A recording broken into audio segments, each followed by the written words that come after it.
درود به عزیزان، هاشمی هستم.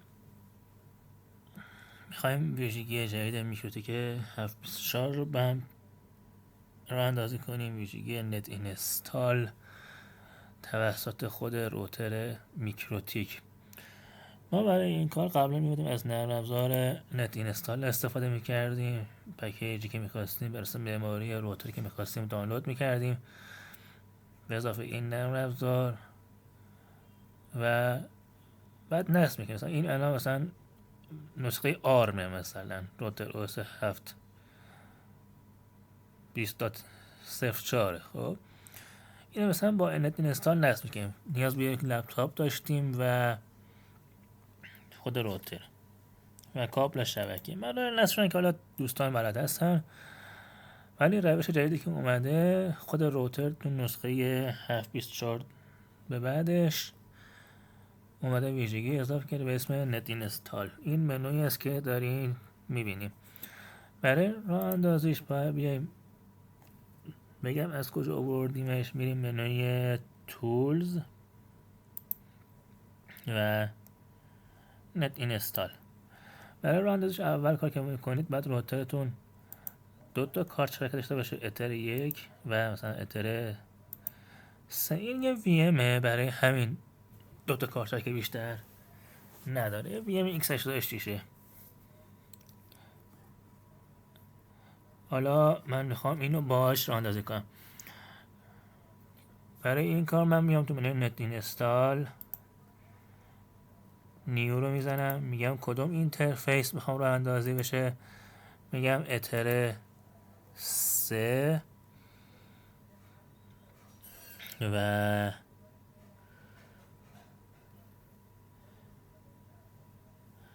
بعد از این کار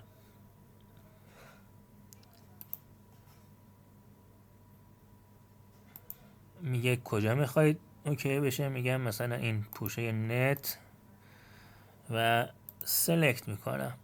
میگه برو فایل ها رو از کجا میخوام. میگم از اینجا. اینو اپلای میکنم،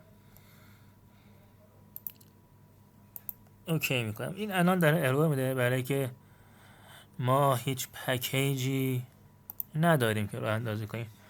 برای این کار میام تو این منو اد میزنیم، میگه چه پکیجی رو میخوایی نصب کنیم. میگم روتر او اس. میگه چه آرشیتکتی. میگم آرم 64. اد میزنه،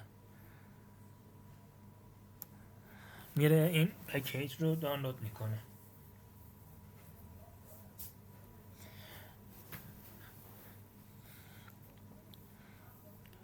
ما بقیه پکیج ها رو همین الان میریم برای دانلود. آرم خالی، دوباره اد،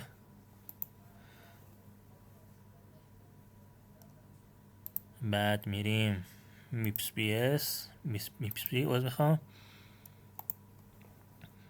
همینجور دانلود میکنیم. میپس بی اس اد،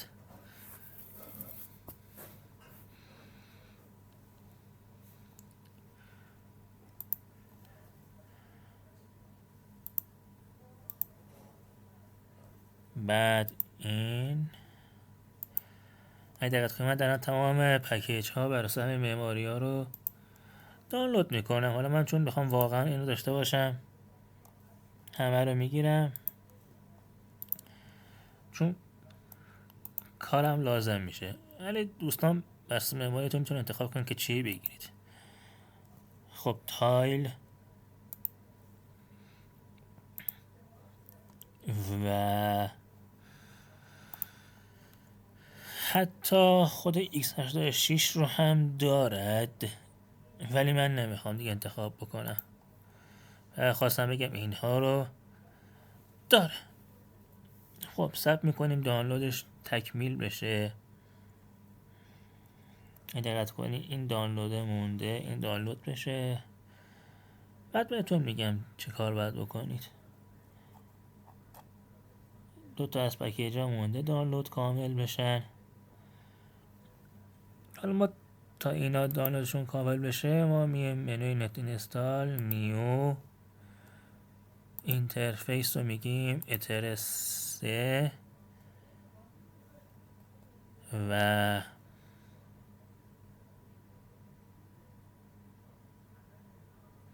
اینجا میتونید اسکریپت بهش بدید که الان ما اسکریپت نداریم، بهش نمیدیم. یه اپلای و اوکی. من روی این اینترفیس هم نت اینستال رو راه اندازی کردم. میتونم بازش کنم، میتونم ورژن رو ادیت بکنم، میتونم بهش بگم اکسترا پکیج مثلا باز بکنم، بگم مثلا از توی لیست اکسترا پکیج عذرخواهی میکنم من ماینس زدم. این پکیج هایی که میتونیم مثلا نصب بکنیم، مثلا وایرلس، نمیدونم یوزر منیجر، نمیدونم یو پی اس TRF 069 IoT GPS و غیره و غیره و غیره. کانتینر اکثرا چیزی که استفاده میشه وایرلس، مثلا من وایرلس رو هم بهش میدم. اپلای اوکی. یعنی چی؟ یعنی الان نت اینستال که میکنی خود روتر او اس رو بزن، پکیج وایرلس رو هم نصب بکن. این از نت اینستالمون. خب حالا اگر دیوایس رو ما بیاریم به اون سویچی بزنیم که به اون پورت 3 وصله، روتر میکروتیک باشه، ببینیش تو حالت بوت پی که برای نصب سیستم عامل هست، تو منوی دیوایس میبینیمش. مکش رو میبینیم، رو مکش میزنید، اینجا کلیر که بزنید میتونید سیستم عاملش رو مجددا نصب کنید. من ببینم این پکیج ها همه دانلود شد. بله.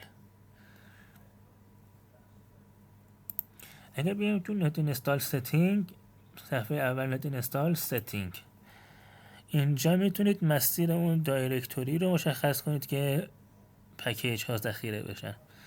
الان مثلا من گفتم اسلش نت مخفف نت اینستال، یعنی این پوشه رو کجا میسازه؟ میریم تو منوی فایل، بذارید من فایل رو بیارم،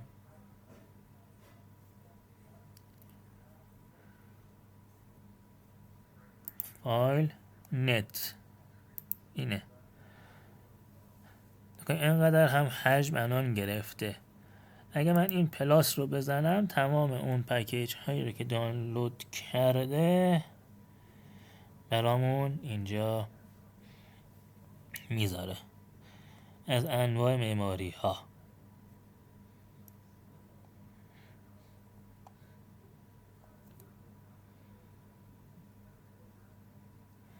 این هم از روش راه اندازی ورژن جدید نت اینستال در روتر میکروتیک از ورژن 7.24 به بعد. این یک روش بسیار کاربردی برای کسایی است که بیشتر شرکت های اینترنتی هستن، ISP هستن و میخوان مثلا چندین رادیو رو همزمان نت اینستال بزنن. کاربردش اینه و سرعت عمل بیشتر میبره براتون. موفق و پیروز باشید.